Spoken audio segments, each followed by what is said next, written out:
성경에 보면 영어로 뭐라고 하냐면 I want to regain이라고 되어 있어요. regain. 이 무슨 말이냐면 이 마가복음 바디메오인데요. 이 소경이 원래 태어날 때부터 소경이 아니었다라고 하는 거예요. 원래 봤던 사람이라고 하는 뜻입니다. 봤던 사람이 소경이 된 거예요. 후천적으로. 사고에 의한 건지 뭐에 의한 건지 모르겠습니다만 그는 다시 보기를 원했던 것입니다. 왜냐하면 봤었기 때문에. 다른 것이죠. 우리가 선천적으로부터 소경으로 난 사람이 본다고 하는 개념이 없잖아요. 그렇죠? 우리가 요한복음에 보면 선천적으로 난 사람이 본 적이 없기 때문에 사람 이렇게 예수님이 만져주셔가지고 봤을 때 뭐가 보이냐 하니까 뭐가 그냥 뭐가 나무 같은 게 지나가고 사람이 지나가는데 나무 같은 본 적이 없잖아요. 하지만 이 사람들은 본 적이 있는 거예요. 봤기 때문에 가장 그들이 원하는 것이 다시 본다라고 하는 개념인 거죠. 그들이 원하는 바를 요청했습니다. 주님, 내가 다시 보기를 원합니다. 다시 주님의 얼굴을 봤으면 좋겠습니다. 그리고 나서 주님이 말씀하시자 그의 눈이 떠졌어요.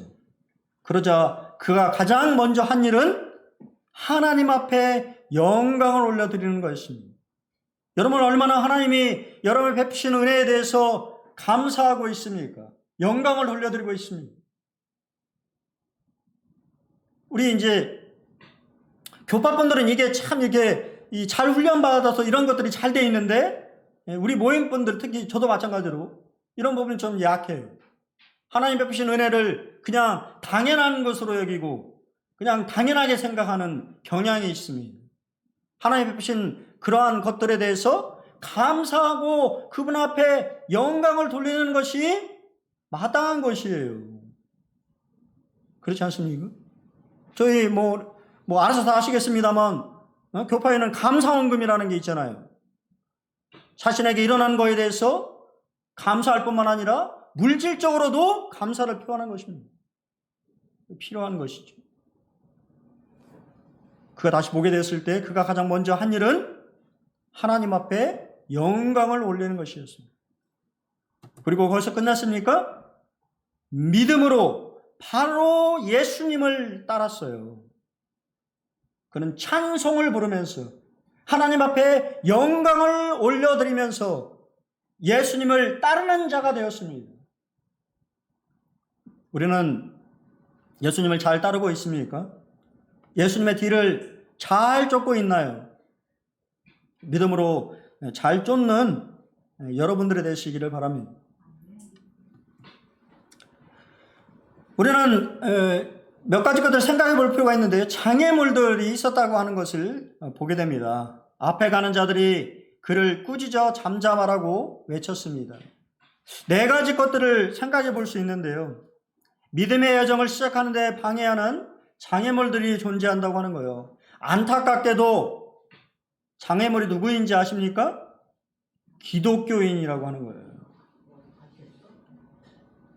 기독교인이라고 하는 것입니다. 우리 때문에 믿지 못하겠다고 말을 듣는 것보다 슬픈 일이 있을까요? 이선적인 성도, 언행의 불일치, 거만한 태도 등. 마하마트 간디가 뭐라고 얘기했습니까? 예수는 사랑한다. 그러나 크리스천은 싫어한다. 왜냐하면 그들은 예수를 닮지 않았기 때문이다 라고 얘기했습니다. 예수는 사랑하지만 그 예수를 따르고 있는 크리스천은 사랑하지 않는다고 하는 거예요. 왜냐하면 그들의 모습에서 예수의 모습을 찾아볼 수가 없기 때문에.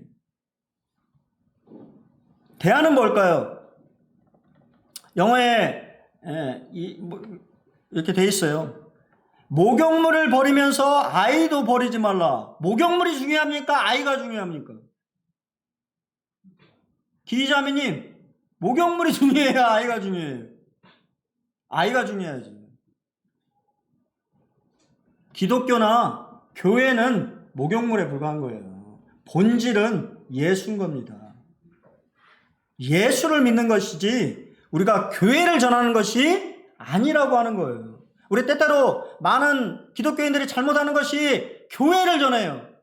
예수가 본질인데 예수를 증거하는 것이 아니고, 여러분, 우리는 본질이 아닙니다. 본질은 예수인 거예요. 우리도 실수할 수 있고 연약함이 있다라고 하는 것을 말해야 되는 거예요.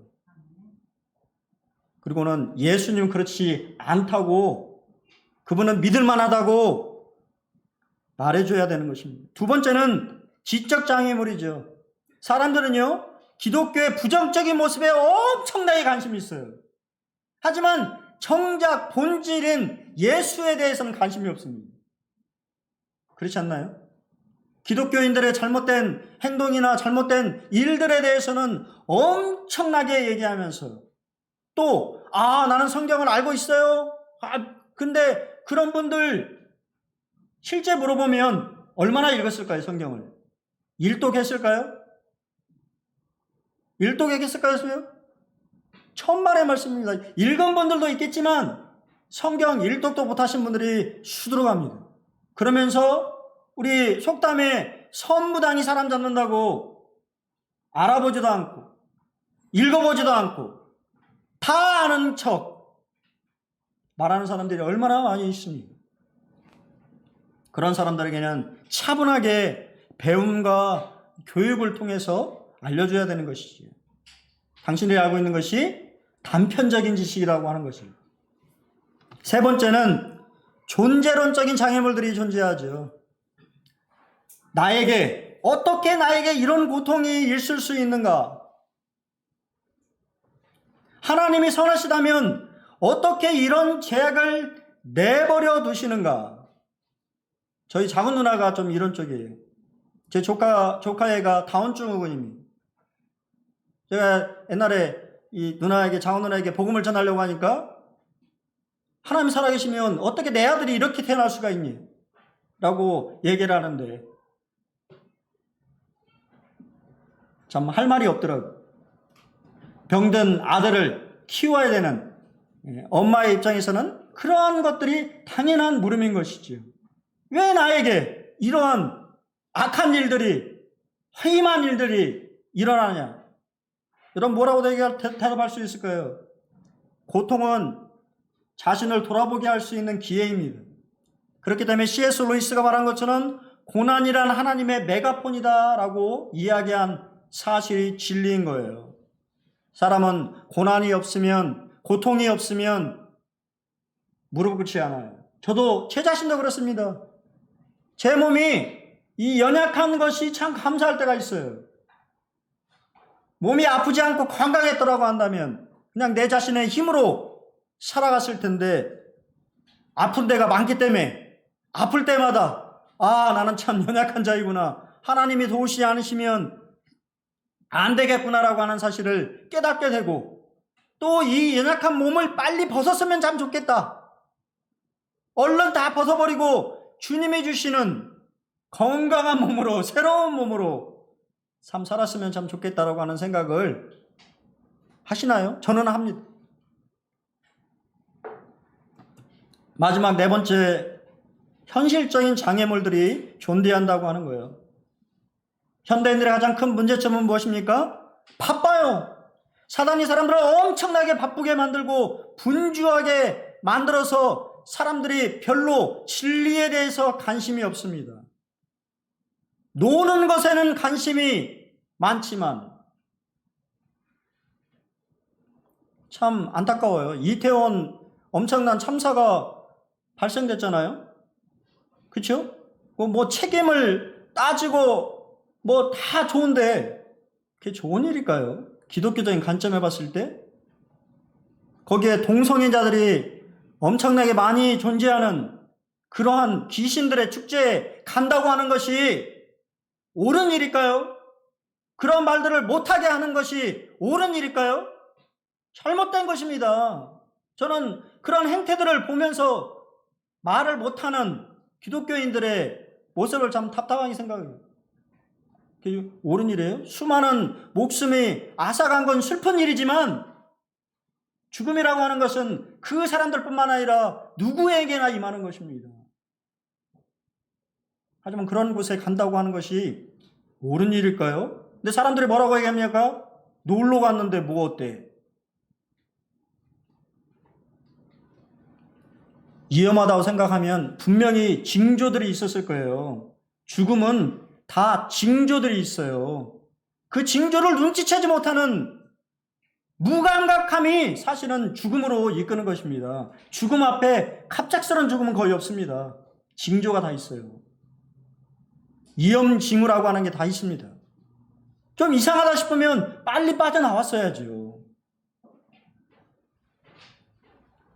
끊임없는 경쟁을 부르는 이런 사회적인 모습이 장애물이에요. 아까 말씀드린 것처럼 빛보다는 어두움을 사랑하는 태도를 가지고 있음에도 불구하고 그것을 남 탓으로 돌리는 그러한 태도는 잘못된 것이죠. 방향 없는 속도가 우리를 행복하게 할 수 있겠습니까? 여러분, 바쁘게 살고 힘들게 살아도 방향성을 잃어버리면 거기에는 삶의 의미가 없는 것입니다. 내가 지금 살아가고 있는 이 인생길의 방향이 올바른지를 점검할 필요가 있는 것이죠. 잘못된 방향으로 가고 있지는 않는지를 되돌아봐야 되는 것입니다. 예, 말씀을 좀 이제 줄이면서 결국 무엇입니까? 하나님은 믿음에 반응하신다라고 하는 거예요. 보라, 내 믿음이 너를 구원하였느니라라고 말씀하셨습니다. 내 믿음대로 될 것이다라고 반복적으로 누가는 우리에게 말해주고 있습니다. 옥합을 깨트린 여인, 초대한 주인은 예수님 앞에 씻을 물조차, 손님 대접의 예절조차 모르는 그 사람 앞에 자신의 전부를 깨트린 여인에게 예수님은 뭐라고 말했습니까? 네 믿음이 너를 구원하였다. 평안히 가라. 12년간 혈류증을 앓아온 여인, 어느 의사에 가든지 병을 고칠 수 없어서 이제는 저 예수라고 하는 인물의 옷자락이라도 만지면 낫지 않을까라고 하는 그 간절한 믿음의 손짓이 그를 낫게 했습니다. 네 믿음이 너를 구원하였다. 평안히 가라고. 그리고 오늘 우리가 만나고 있는 앞에 보이지 않는 맹인의 간절한 외침, 다윗의 자손이여 나를 불쌍히 여겨달라고 외치는 그 맹인의 믿음의 간절한 외침에 주님은 네 믿음이 너를 구원하였다라고 말씀하십니다. 여러분, 여러분의 믿음대로 된다라고 하는 것이에요. 하나님은 여러분의 믿음에 반응하십니다. 여러분 믿음으로 내미시는 또 손이나 외침이나 기도나 그런 것에 하나님은 반응하신다고 말이에요.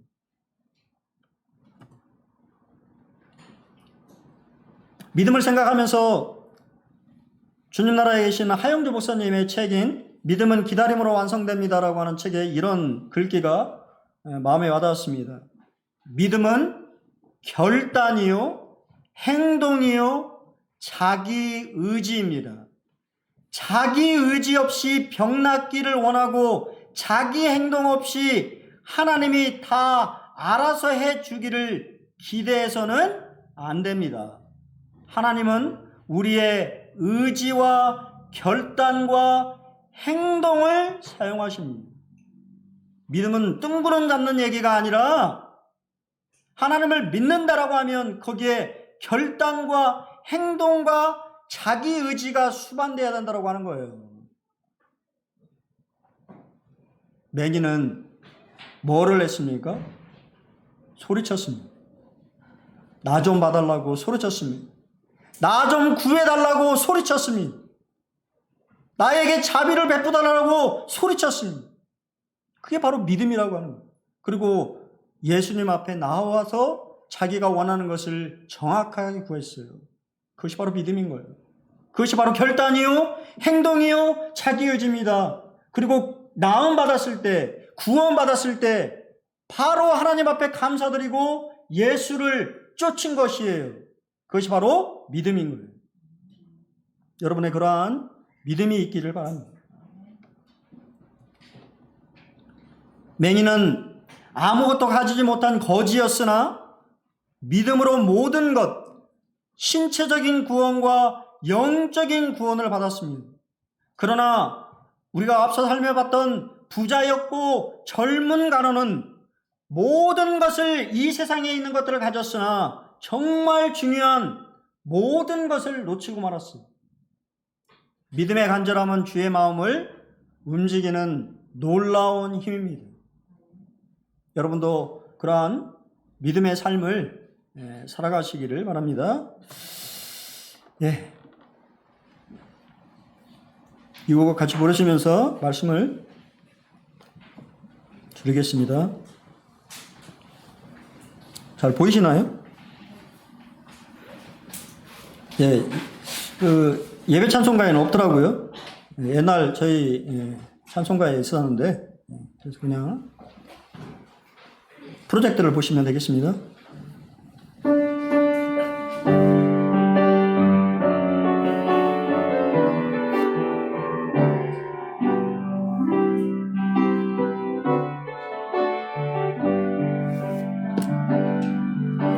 내 눈 주의 영광을 보네. 우리 가운데 계신 주님,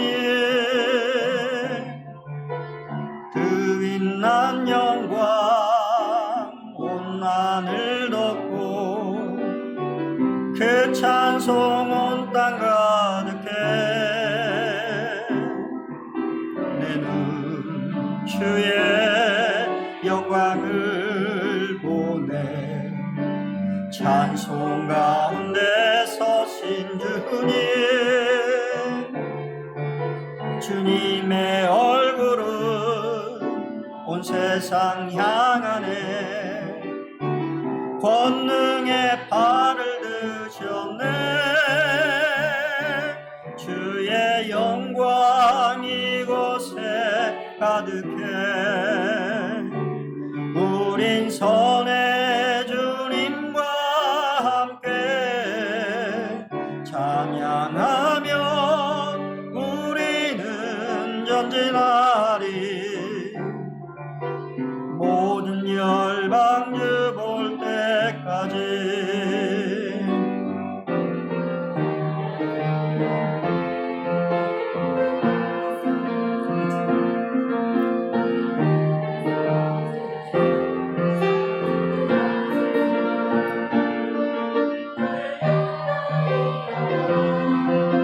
찬송 부르며 영광의 주님을 예배하리라. 주의 영광 이곳에 가득해. 우린 선의 주님과 함께 찬양하며 우리는 전진하리. 모든 열방주 볼 때까지.